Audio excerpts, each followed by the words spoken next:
చంద్రబాబు నాయుడు గారు, మన రాష్ట్రం ఏమవుతుంది?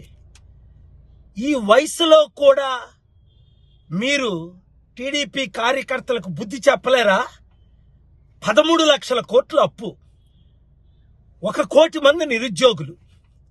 మీరు ఎలా గెలిచారో, ఎలా ఈవీఎంలు ట్యాంపర్ చేయించారో అని మీకు తెలుసు, నాకు తెలుసు, జగన్కు తెలుసు, ఎమ్మెల్యే కార్యకర్తలకు తెలియదు.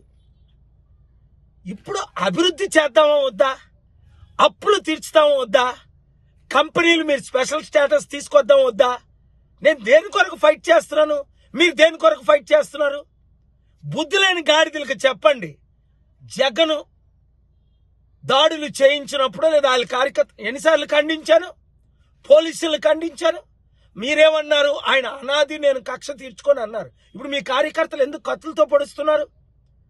లా అండ్ ఆర్డర్ మెయింటైన్ చేయలేని మీరు 6 నెలల్లో ముఖ్యమంత్రిగా ఉండరు. నేను చెప్తున్నాను వినండి. అభివృద్ధి బాటలో మనం వెళ్దాం. ఆంధ్రప్రదేశ్ను అమెరికా చేసినట్టు తీర్చిదిద్దాం. 100 అవసరమైతే 1000 కంపెనీలు తీసుకొద్దాం. కోర్టు నుంచి స్పెషల్ స్టేటస్ తీసుకొస్తాను.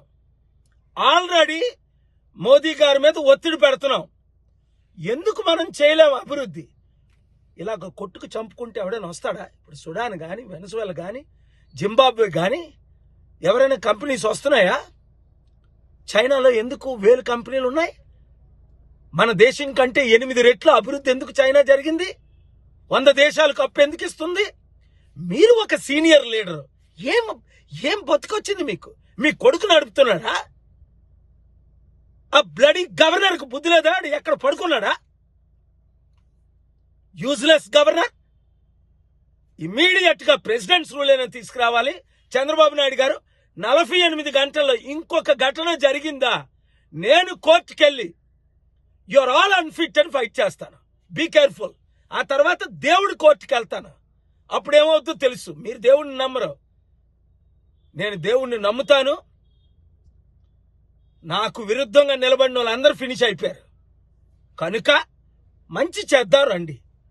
గతం నేస్తే మీరు ఒక ఫాదర్ ఫిగర్గా మోదీ గారికి పాఠం చెప్పవలసిన మీరు, పెద్దలందరినీ కలపవలసిన మీరు, ఇంత పెద్ద నాయకుడిగా ఉన్న మీరు ఇంత నీచమైన స్థితికి మీ కార్యకర్తలు, మీ పిల్లలు దిగజారిపోయారంటే ఛీ అనిపించుకోకండి. చరిత్రహీనులు కాకండి. ఇంకొక దాడి ఎవరు చేయకూడదని ఆర్డర్ చేయండి. కక్షపూరిత రాజకీయాలు మీకు వద్దని అన్నాడే, మీరు వెనకాల ఉన్నాడు కూడానా? కక్షపూరిత రాజకీయాలు ఆపియండి. రాష్ట్రాన్ని బాగు చేసుకుందాం. నేను మీకు మద్దతు ఇస్తాను.